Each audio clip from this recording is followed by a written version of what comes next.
It is a mathematical rule that if you overpay, you are borrowing future returns. He is not buying in thin air, someone is selling. The only truth in investing and in markets is nothing is certain, and trends end. You would have a strategy towards pure equity, fixed income, and maybe a little gold, right? Whatever asset allocation I tell you is not perfect because it is all individualistic. I started my career seeing a 60-70% fall in the year 2000. I am generally a conservative investor. There are points in time you need to choose strategic mediocrity. As an investor, you should not get excited about what others are buying.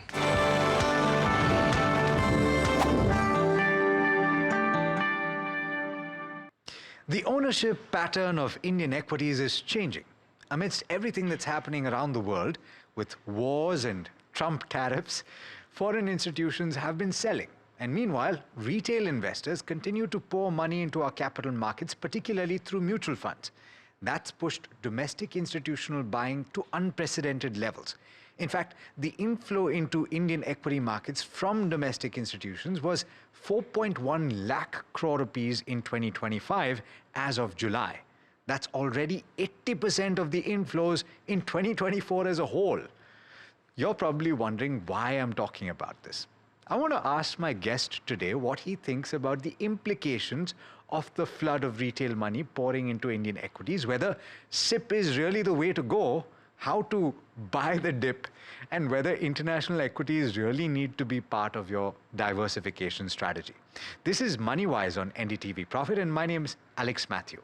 My guest today is Kalpen Parekh, the Managing Director and Chief Executive Officer of DSP Mutual Fund.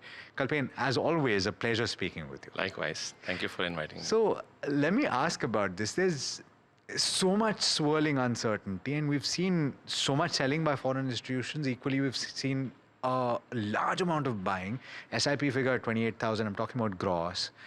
People keep buying, and the argument is that valuations are expensive. They're not cheap. Earnings are not necessarily the best. Is there a problem with this? Is there the possibility of dislocation?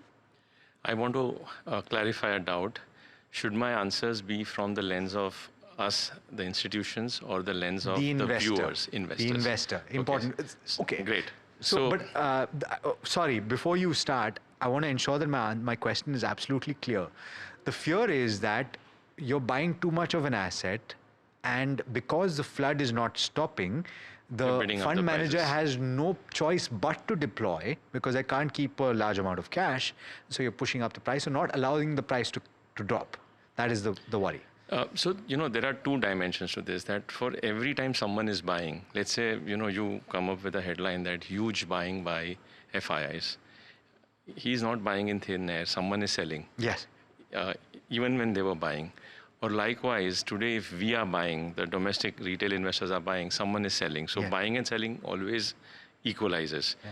Having said that, as investors, I feel, and I have also learned over a period of time, that these dimensions don't matter in your outcomes. They actually confuse you because you should not worry whether the fund manager is buying more and more of the same, because you as an investor have a choice of what type of funds you should look at.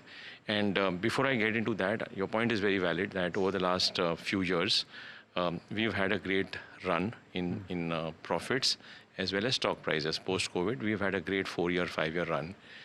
That created a huge swell in investors coming into capital markets, so much so that people have, started saving only through stocks or SIPs or equity products. So the demand-supply tilt has moved in favor of demand, and it is bidding up prices, it is bidding up valuations. And it is a mathematical rule that if you overpay, you are borrowing future returns. You see great returns today or in the last 2 years, but it means future returns will be moderate. And it's not today that you should worry about. This should have been a matter of worry 1 year back. And last 1 year markets have been flat, zero returns. Yeah. Small and mid caps are down 5 to 10%. So already the consolidation has happened in spite of record buying. So, just imagine the last 12 months have seen more buying by domestic investors than the prior 12 months or the prior 12 months. Yeah. Yet markets have finally consolidated and started, respecting gravity, which is valuations. Yeah. So clearly valuations are high. There is no debate. You don't need to ask me. Yeah. Numbers show that. Each one has to form their own inferences. So if you want to be a blind buyer at any price, then you will give any argument to justify that. But at 25p, earnings yield is 100 divided by 25, 4%. Yeah. Versus that bond yields are at 6.5%. Yeah. So relatively, the attractiveness of equity as an asset class is lesser than what its fair value should be. And in that context, as investors, investors have to make the choice that if you're a very long-term investor, buy equities now also doesn't matter. If you are an investor who worries about fluctuations and volatility, choose hybrid funds, choose balanced funds, choose multi-asset fund. There are choices available. So we feel that valuations are high, and the next few years, most likely returns will be moderated. They won't be as high as last 5 years, but there are certain core reasons why Indian markets over the last 30 years have delivered around 12 to 14% return. It comes from a very core dimension, which is 15% return on capital of corporate India. So when all capital deployed earns 15 to 18% return. So today when you invest in any mutual fund portfolio, the ROEs are closer to 20%. So you're buying the finest businesses of India, where on the entire capital they've deployed, they are able to earn 18 to 20% every year. Now, in bear markets, you get that same profit pool at 15p. Yes. When I had started my career, it used to be 12p. Yes. And today, that same profit pool is available at 25p. And that is why future returns will not be as high as last 5 years, but could be closer to the last 30-year returns, which is a normalized 12 to 14%. Is the time for 15 PE gone? Is a related question. If buying does not stop, and there's no reason why it should, we're still talking about share of household finances and equity for retail investors, or India per se, is not very high. We're still talking about 5% or thereabouts, right? So therefore, if the argument is that more people will come to the fold, more people will buy, mutual funds sahi hai, SIP sahi hai, more money flows in, are the days of lower multiples gone? I don't know, first of all, and I mean, you can't answer that and I question. don't think so. Also, one should think that way. The only truth in investing and in markets is nothing is certain, and trends end.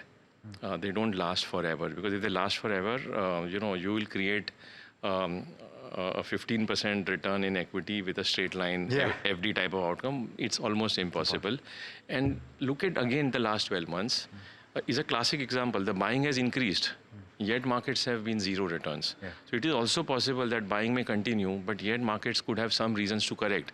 And remember, for every 5 lakh crore that we have bought, someone has sold 5 lakh crores. We are missing out that other side of the coin. Someone is selling. It doesn't matter to a retail investor or to an investor like me who is on the other side. I have to only focus on 2 or 3 things. How long is my time horizon? What is my appetite for volatility? And accordingly, I can choose an equity fund or a hybrid fund or a fixed income fund, because this buying and selling will continue.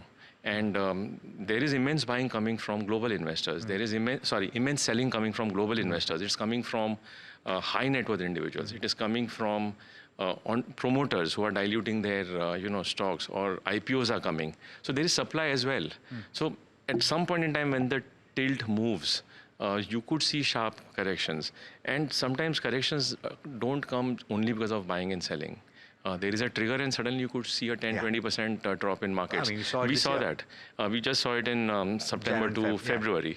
And Jan and Feb for the broader markets. Absolutely. So the buying selling had not stopped, yet markets fell. Look at the largest and the most liquid market of the world, which is US market, or just take the NASDAQ stocks. Every year, the top 20-30 stocks have a 20-30% divergence from peak to low. So buying is happening there also. So this notion that we will have permanent flow of money could be a notion of overconfidence and complacency. And this notion of hence buying at any price and not worrying about it just because flows will keep coming is, in my view, not wise investing or sound investing. Sound investing has 2 principles.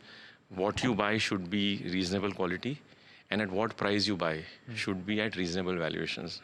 Anything poor quality and expensive valuations are generally recipes for poor returns or capital loss. So then, juxtapose that with the whole idea of SIP, because ultimately what you're doing is buying on an ongoing basis, irrespective of the price. True. And the argument is that you are adjusting your price, and you're dividing your acquisition over a period of time, and so therefore over the long term it's beneficial. Yes. That's the argument. Is this a challenge to that? So it all depends on the path of returns in the next 5 years. So if let's say my SIP horizon is 5 years, and we have a path similar to 2008 to 13. Yeah. It was a patch of 5 years where we saw a 50% fall first. Then in 1 year markets doubled. So 100 became 50, 50 came back to 100, and then for 3 years it remained sideways. Yeah. So in a span of 5 years, you saw a bear market, you saw a quick bull market, and a sideways market. Market returns were zero. The SIP investor still made 8% CAGR return. Yeah. And in an active fund, it would have been 9 to 10%. So you were not worse off because the path was a falling market and a rising market. Now, in the next 5 years, if the path is a rising market and then a falling market, your outcomes could be poorer. Yeah. So you cannot, stamp and say that there is only one best way of investing. Yeah. I think the reason for SIP to be amongst all other options being a better way to invest is because I think 95% of investors who are investing today get monthly cash flows. Yes. So do we have any other choice if not an SIP? There's no other choice. Yeah. And which is why I would, let's say, this is what I am doing in my portfolio. Every month, my date of birth is 28th. So I do a birthday SIP. Okay. मेरे birthday के दिन पे मेरी SIP, I should be buying units. Sure. So 20th of every month, my money goes into my multi-asset fund. Yeah. So in this cycle, because equities are expensive, I'm doing SIP in a hybrid fund or a multi-asset fund, where it is buying stocks also, it is buying a little bit of gold and silver, it's buying a little bit of bonds, because I'm not comfortable with valuation. That's my way of investing. But so you have a choice. Let's talk about that. Yeah, because you put this out on an ongoing basis, and I saw a post from you in August talking about your own asset allocation strategy. If I remember the numbers correctly, 39% in domestic equity, about 15% in international equity. And I understand that you look at that as a contiguous whole. Yeah. You're talking about 14% in gold, and the rest, 34% odd. I hope that my math is correct. More I or haven't less, kept yeah. that. Should be 100. But is in bonds. Yes. And so explain this idea of how you've subdivided. It seems like you're risk averse at this point. So let me say that this is not a perfect asset allocation, or whatever asset allocation I tell you is not perfect, because it is all individualistic. So my son, who is studying, and I, transfer money in his bank account every month. I transfer 5,000 rupees so that he learns investing.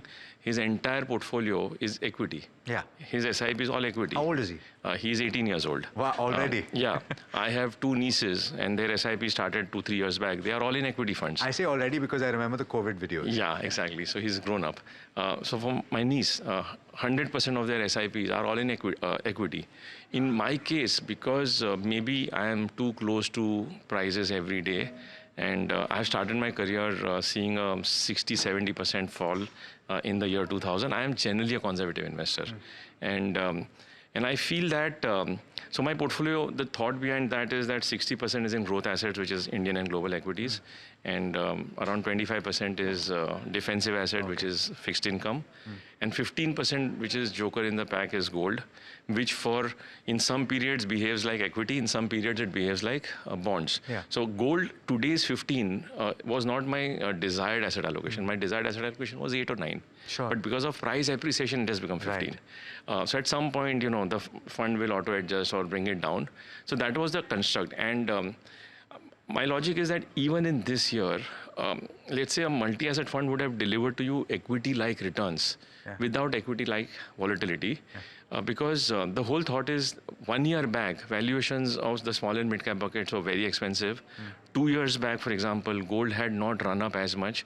So if you take gold to Nifty ratio, if you take gold to money supply ratio in the world, if you take gold to any other stock market ratio, it was relatively on a lower cycle. It had, it was coming out of a 10-year consolidation in terms of its dollar prices.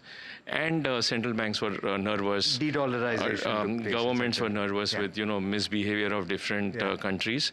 So I don't have a sound way of, taking a view on gold because gold does not have cash flows. Sure. There are some other complex dynamics about geopolitics gold. and So all some of of my that. other colleagues have a framework. Oh, they do? They have a framework. We publish it very frequently in Netra. So I get that input, and when other asset classes are expensive and gold has not run up, I will go towards gold. Today again, that worry of de-dollarization or geopolitics or how you cannot rely on other countries in terms of parking your precious foreign reserves, means there is demand for gold.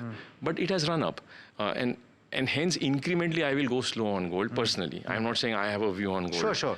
But my bias is to see, the way I think about it is that very long term, the asset class which has which increases purchasing power every few years is equities. Yes. So you have to be in equity. Yeah. Which is why overweight 60 is equity. But can that 60 go to 80 at some point if valuations come down? It will go to 80. Sure. Bonds and gold are parking lots right now. And I'm confused and conservative, which is why my asset class is diversified. If I have to give you a very intelligent answer, I will say my portfolio is broad-based. If I have to give you a very honest answer, I'm confused. Sure. I don't have conviction on anything particularly, and hence I'm diversified. So compare this 60-odd%, so 39 plus what, 14 20, is slightly less than. Yeah. But has it, and you pointed out, it has been higher in the past. Yeah. Give me an example of that. I would guess that post-COVID, you might have increased your... So post-COVID, I had increased, my funds had increased because most of my investment happened in hybrid funds. So they auto-navigate. Yeah. So like our dynamic asset allocation fund was at 30% in equities pre-COVID because February 2020, again, valuations were generally on the higher side. So it was only 35% in equities. And then when COVID crash happened by 40%, this 30 went to 70. Sure. So the fund took it up. So automatically my allocation went up and vice versa. Over the last 2 years, large part of my equity exposure has gone up through global assets because those markets for last 5-10 years were consolidating or sideways. In between, there were sharper 20, 30, 40% correction in some of the global tech stocks. Asian markets, whether it's Japan or Taiwan or China, they had gone nowhere for 10 years.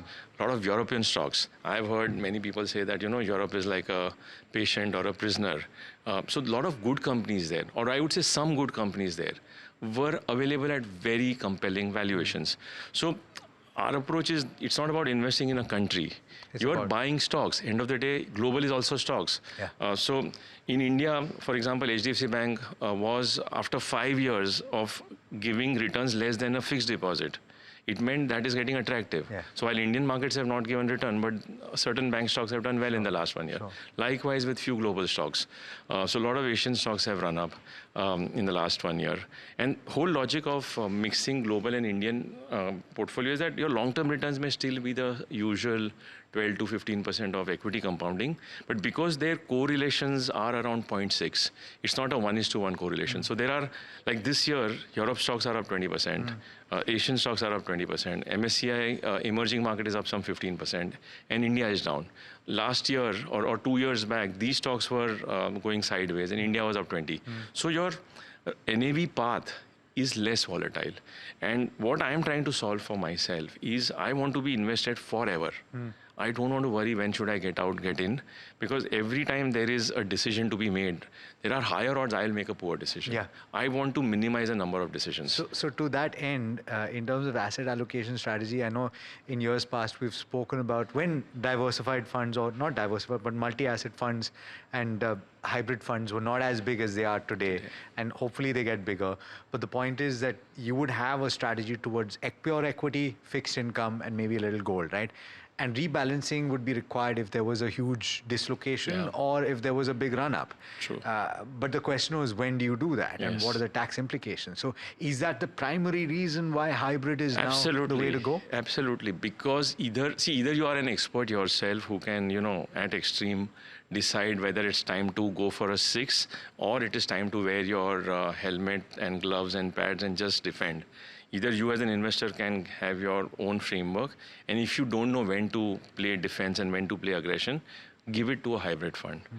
There are amazing and wide range of hybrid funds available. You just have to make the effort to choose them right and then give it to them and leave it for next 10 years. They will navigate. Multi-asset funds are getting a lot of inflows, So which now, is heartening. one thing to always keep in mind is that, and again, learning from 25, 30 years of, making mistakes, is as an investor, you should not get excited about what others are buying. Yeah. So, many times, Okay. many times what will happen, your show is very popular, you are very popular, your show will say that multi-asset funds are, getting a lot of inflows. So investors will start getting excited about it. But the fact that most of us, most human beings are late investors. We start buying a category after the returns have come. And when you buy after the returns have come, it means those asset classes have run up. Yeah. So one, you should not invest in multi-asset if it's not right for you. Yes. You should not invest in multi-asset because last 1 year return or last 2 year return is 18% and higher than equity. Yes. Because it can fall.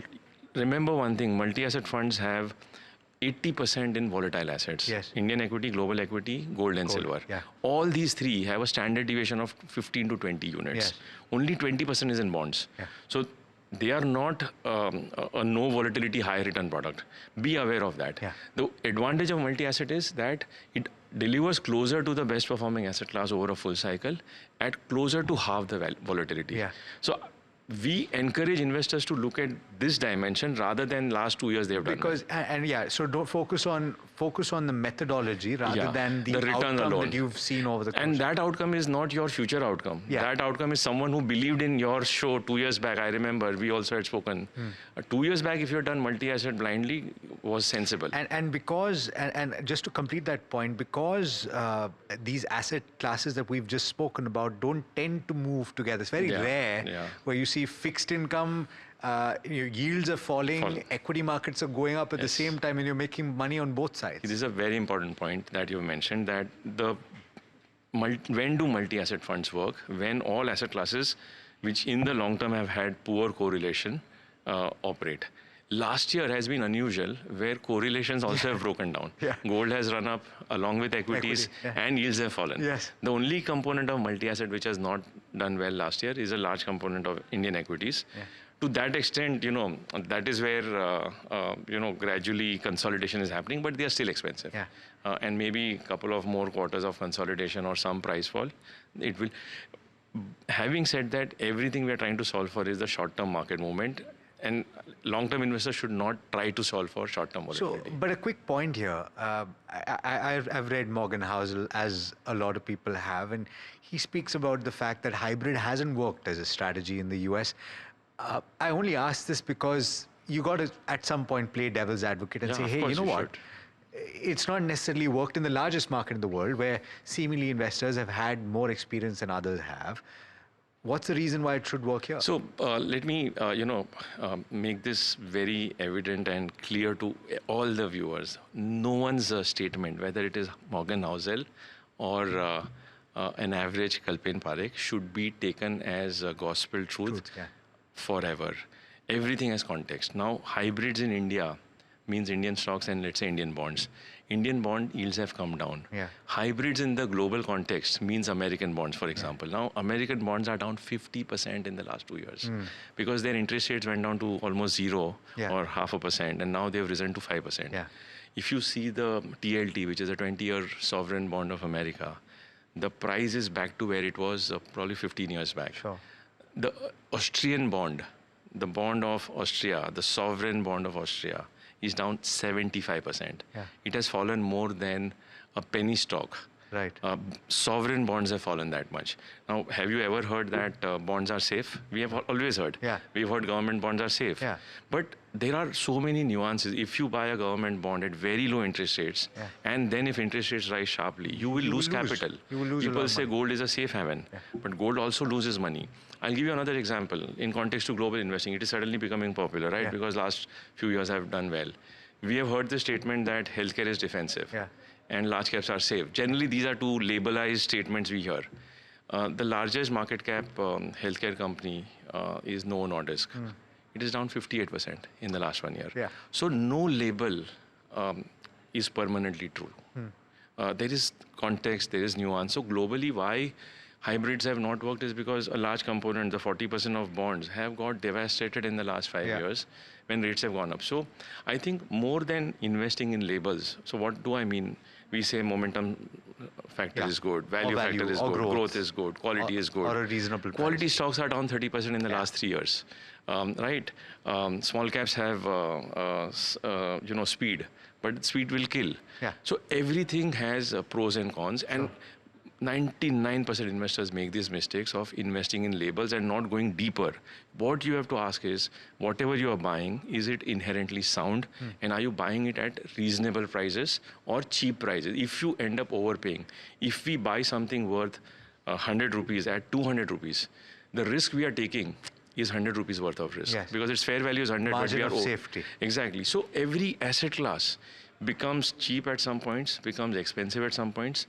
Also, even if you buy it cheap, there can be enough periods where it waits for unlocking to happen. On the other hand, even if you buy something expensive, it can remain expensive for long periods. So in investing, most things are unknowable, unpredictable in the short to medium term. All principles of investing generally hold true when you get into the longer term tenor. In between is like a toss.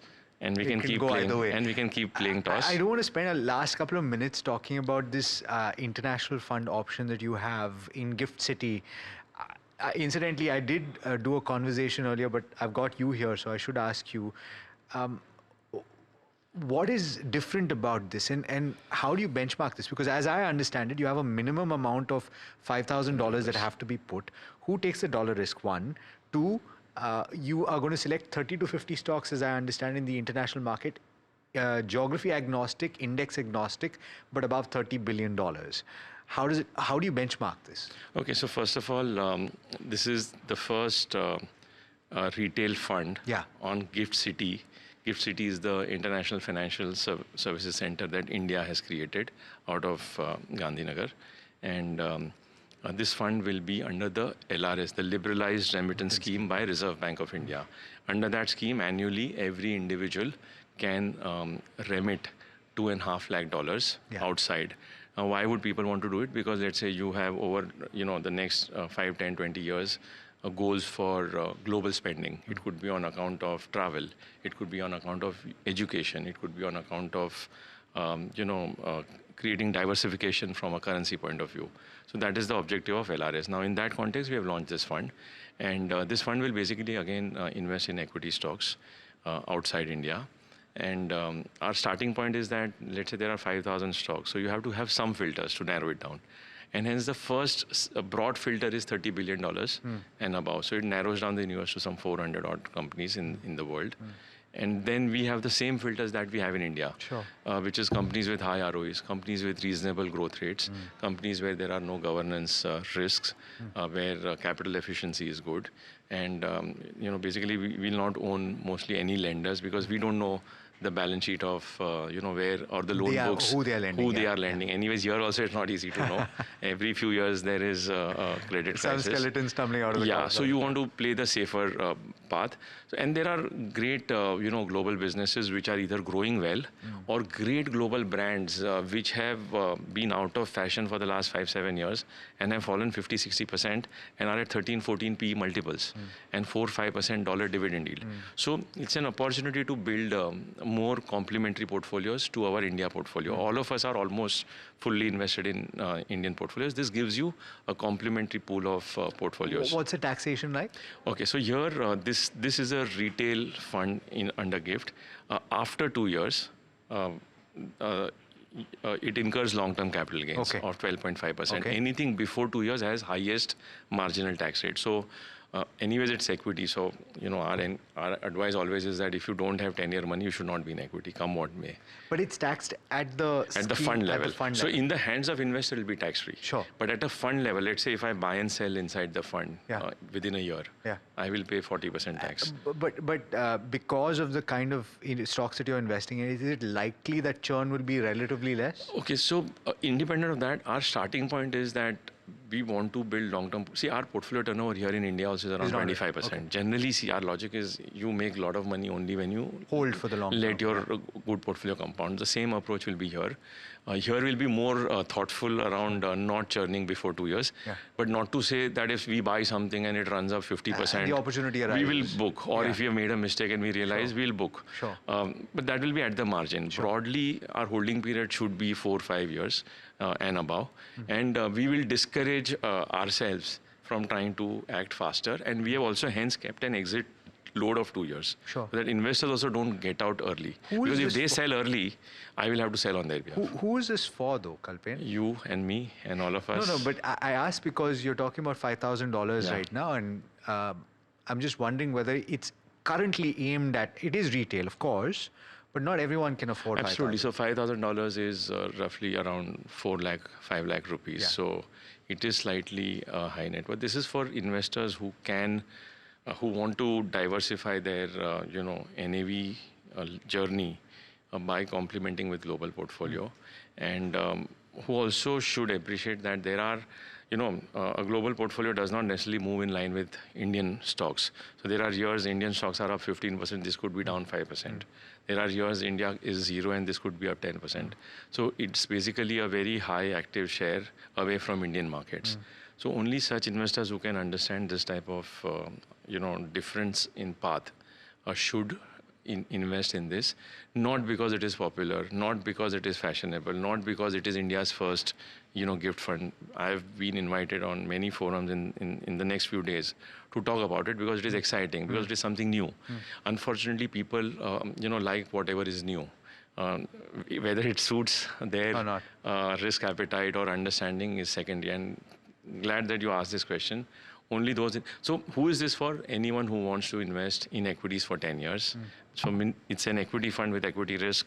It has to be long term. It has currency risk. So let's say we are investing in global companies around the world.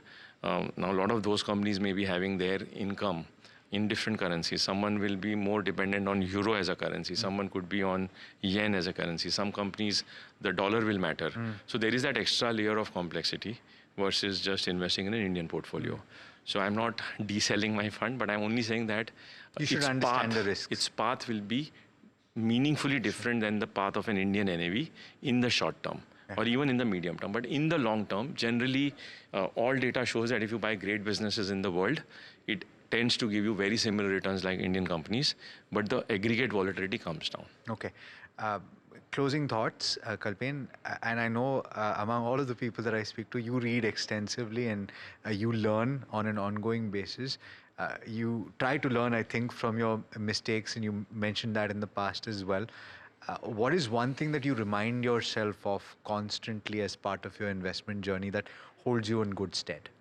I think what has worked for me since 2008-9 is being the opposite of me. So what I was in the first decade of my career journey as an investor was an below average investor, getting tempted by hot returns, getting tempted by fashions, getting tempted by labels, frequent moving in and out, not worrying about tax, looking backward to invest, not being aware of the fundamental construct of investing, which is ROEs, growth, and valuation. This triangle is very important. I think since 2008-9, as more maturity dawned, and with those reflections, I've tried to be a less maverick investor, and that has worked for me. Not being greedy about returns has worked for me. One big, one of my colleagues uses this word. There are points in time you need to choose strategic mediocrity. So in periods like last 2-3 years when our markets have become very expensive or some asset classes have moved ahead of their fair value, it's okay to aim for mediocre returns in your portfolio versus aiming for high returns and losing capital. We have seen many, solid companies when they cross 70, 80 times on valuations are down 30%, 40% in the last 3-4 years. So avoiding, such sharp drawdowns is a quest for me. It comes at a price. It's not easy. Avoiding these, so whenever these stocks have fallen or these themes have fallen, I have not seen my portfolio getting impacted. But 1 year prior, when they were flying, my portfolio would have earned 1 or 2% lower return. So I think what has helped me is not being a greedy investor. I think the quest is always to be more and more disciplined. And you mentioned about Morgan Housel. One line that I try to imbibe is for reasonable returns for unreasonable periods of time. So I want resilience in my portfolio. And the last point I want to say is that, and this is a big tube light, and I don't know how to explain because these big insights are very difficult to explain. Yes. The big insight for me is, let's say I had a point of view 3-4 years back when I built a certain portfolio, and my portfolio earned 15% return, which is a good rate of return because my view played out. If an alternate history had happened, where everything opposite to my view had happened, and things would have kept on going wrong, and wrong, I should have still survived in this game. If not 15, if I earn 8%, 9%, 10%, it's still okay. But if I had earned 20% negative, if I had lost capital because of alternate history, then that would have been a bad. So the fact that I earned 15% and good outcome, but if the method for that outcome was wrong, and I had not survived in an alternate world, if a different view would have happened, that is bad investing. So I always ask this question that, okay, today I have this XYZ view, great. If it happens, great. But what if minus X, minus Y, and minus Z happen? Will I be thrown out of the game? Will I lose my capital sharply and not be able to come back ever? So if you lose capital permanently, that is very bad investing. And these are big learnings I have had from poor investing from 99 to 2008. And over time, then I've learned how to make lesser errors. And hopefully our young investors can learn from that. Thank you so much, Kalpen, for taking the time and for speaking to me. That brings us to the end of this edition of Moneywise. It's been an absolute pleasure listening to Kalpen Parekh. Let us know what you think in the comment section and do stay tuned. This is NDTV Profit.